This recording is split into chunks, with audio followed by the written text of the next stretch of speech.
Want to steal my secret to setting powerful boundaries in your life and at work? That's the topic of today's podcast. Let's jump in. After 20 years working in leadership, growth, and transformation with businesses from startups through to the leading corporates, I now help professionals to negotiate their salary and their experience at work so that you can make more money and live life on your terms.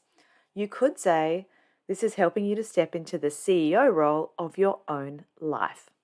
This is the CEO in You podcast with Melissa Hartman, and I am so glad you're here with me today. Let's dive into today's episode. Boundaries impact every aspect of our life. Like they impact what we do, what we don't do, who has access to us, and on what terms they have access to us. And these are another one of those really annoying things that no one got taught in school. This was not a conversation when I was at school, and I really wish that it was. It would have been so powerful to have known this sooner. So today I'm spilling the tea. Here's the secrets on how I set powerful boundaries in my life, at work, at home, and everywhere else. Now, here's the thing with boundaries. Boundaries are so often misunderstood. And this was explained to me beautifully by one of my yoga teachers. And she said, boundaries are not something designed to keep other people out. They're designed to create a space where you feel safe. Okay, that's a whole different way of thinking about boundaries than I had ever contemplated before. So boundaries aren't about keeping other people out. They're about creating a space where I feel safe. Now, boundaries can strengthen relationships. So often the message that we get is, oh, boundaries are about holding people away. But boundaries can strengthen relationships because every time we don't set a boundary that really, in our heart of hearts, we know we should be setting, we build up a little bit of resentment towards that person. And we know that resentment is poison in relationships. And so by setting boundaries with people, rather than just letting them do whatever they want, we're actually creating the space to have an ongoing positive relationship with that person because we are not building up resentment towards them over time. Now, one of the things that can be interesting about boundaries is that the people that have been the beneficiaries of you not setting boundaries will often be the ones that get very frustrated or angry with you when you start to set them because they were the beneficiaries of you not having any boundaries, and now you're putting in things in place that are getting in their way. So that's something you will start to see that unfold if you start to put powerful and thoughtful boundaries in place in your life. You will see that the people that were the beneficiaries of you not having any boundaries are going to be the ones that start to complain or start to get very angry with you. So when that starts to happen, you can have a little chuckle in the back of your mind, knowing that that was coming, because that's how it tends to unfold in that situation. But the good thing about all of this is that, like anything, boundaries are something that we can practice. So we can get better at setting boundaries over time. And two things unfold from that. One is that the original boundaries we set, we all of a sudden have more muscle tone for it. And so it doesn't feel as hard setting those boundaries anymore and holding those boundaries. And then the second thing that happens is that when we decide to set a new boundary in an area of our life, it's not as hard for us to set that new boundary because we've already got some muscle memory of what it feels like to set a boundary, what's going to be hard around it, where it's going to be sticky, and where it might be a bit crunchy. Now, it's not to say that setting a new boundary won't be difficult, but it's to say that we've got some experience in it and we know how to do it. We've played that game before. So let's talk about how do we set boundaries. There's a few different ways that we can set boundaries, and it depends on if we're setting it with ourselves or if we're setting it with another person. So first of all, we can set a boundary with ourselves. If we're setting a boundary with ourselves, what we are doing is putting in place supports to help us achieve or experience something that we want for ourselves. And so a boundary might be, I don't work weekends. Another boundary that we might put in place is, I don't bring my phone into the bedroom at night. Another boundary that we might put in place is, I don't eat after 8 p.m. Now, you can put those boundaries in place for whatever reason you want.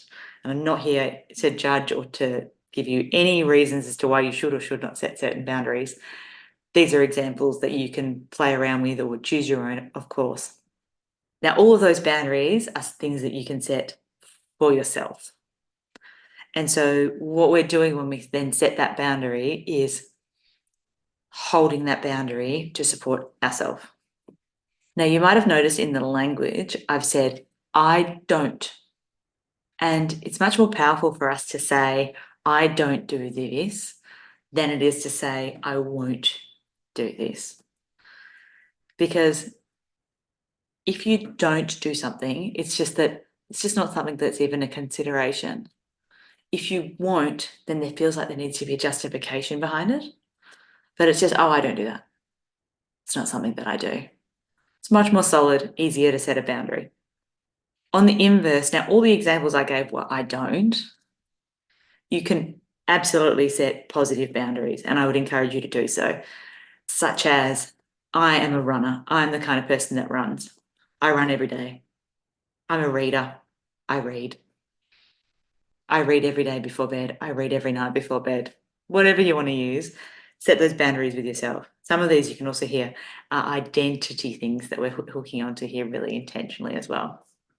So we be very clear on what the boundary is that we're setting, and then we go about systematically putting in some steps behind that to support that. So examples of what that might look like. If it's that I am someone that reads before bed, it might be that you clear up your bedside table, set up your book there, set up your nightstand with a lamp that's good for reading, set up a glass of water, make that a really inviting space. And that's where you read every night. If it's, I don't work weekends, you might choose to, as a friend of mine used to do, leave the work phone in the car over the weekend. Work phone doesn't come out of the car. Or it might be that you don't open your emails over the weekend, or you take your email off your phone. You take your work email off your phone. All options available to you. But the key point here is, how do you put things in place behind that boundary to support you achieving it? Now, let's talk about how you can set a boundary with someone else. And my favorite way of doing this, I learned from a doctor who has a program called Good Inside. Her name is Dr. Becky Kennedy. She is a doctor that helps with parenting, and it is extraordinary how much of the work she does applies to adults as well. So an effective boundary doesn't have another person having to do anything. An effective boundary is what you will do if a certain person does or doesn't do another thing. So let's talk through some examples. It might be, I am not comfortable with this conversation. If you continue talking about this topic, I will leave. A work example. I do not like being spoken to like that. If you continue to speak to me like this, I will need to end this meeting. Now, in both examples, the other person has a choice as to how they respond to it, but they don't have to do anything. Okay, the first example, the person could continue to act in a certain way. The second example, they could continue to speak to you in a way that is not appropriate, but you are the one that will act. And what's important here is that you hold that boundary. And so if that person crosses that boundary and they do that thing that you ask them not to, then you follow through on that act. So, first one, you will leave. The second one, you will end that call. And in both of those cases, you are just following through and acting in integrity with what you said you would do. You are very, very clear about the consequences of a person's actions. If you do this, then this will happen. And the other person has made the decision to act in a certain way. If they adjust their behavior, then you can continue with the conversation, you can continue working in a certain way with them. If not, then all you need to do is follow through on what you said you were going to do. And that following through part can feel really scary. I just want to take a moment to acknowledge that here. That can feel really scary, particularly when we are considering different levels of power. We're considering there's often money in the mix, there's emotions, there's feelings, there's a whole lot going on in the mix. Can feel very overwhelming and scary at that point in time. And I would encourage you to do whatever you need to do to support yourself through those feelings and that experience, and follow through with what you said you were going to do as best as you can. And we follow through because it means that we're in integrity with our own words. And the power and the confidence that comes from that will fuel you to continue to take steps to take control of your own life and your own experience of it. So yes, it can be scary. And this is one of those things where we really need to draw deep on our courage and move through this period of extreme discomfort to hold our boundary. Now, one of the things that can be very interesting that unfolds once we have started to hold these boundaries and to follow through on our actions is that other people start to value us more.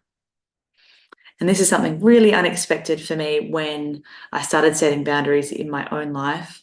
Many of you'll know that I started setting boundaries in my own life because I was going through a really difficult time, and frankly, there was no other way that I knew to survive that situation other than to set really powerful boundaries around what I would and wouldn't do. So finding out then that I would be more respected by others when I was setting boundaries was very much a surprise to me. And in hindsight, I realized it's because I was respecting myself and acting in integrity with what I needed at the time and what I needed to be able to survive and then thrive through that situation. And what I expect will unfold for you is much the same, is that you start to take some little baby steps in setting boundaries that support you in living the life in the direction that you want to be living it. And then all of a sudden, other people around you start to look at you differently and start to value you more because you are a person that values yourself. You're not wasting time and energy on things that don't matter to you. And so all of a sudden, other people start to see you differently and value your contribution more.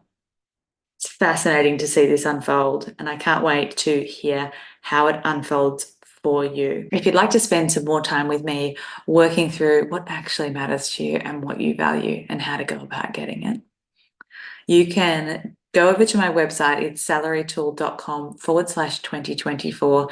Now, I've created a free tool for you, which is an anti-New Year's resolutions workbook. So this one is about working out what matters to you really, and not what you've been told should matter to you, not what anyone else thinks should matter to you, but actually in your heart of hearts, what do you care about? What matters to you? What makes your heart soar? So you can jump on over to salarytool.co/2024 and check that out. Now, the other thing to be aware of is very soon I am going to be launching my program, which is the Ultimate Salary Negotiation Toolkit, where I help professionals to make more money and live life on their terms by negotiating at work.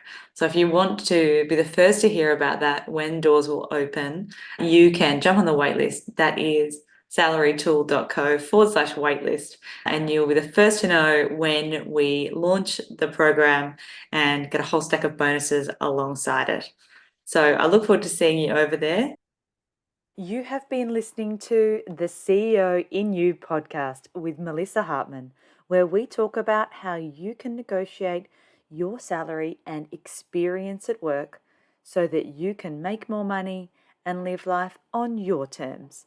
Thank you so much for being here with me today. I look forward to seeing you again very soon. Take care.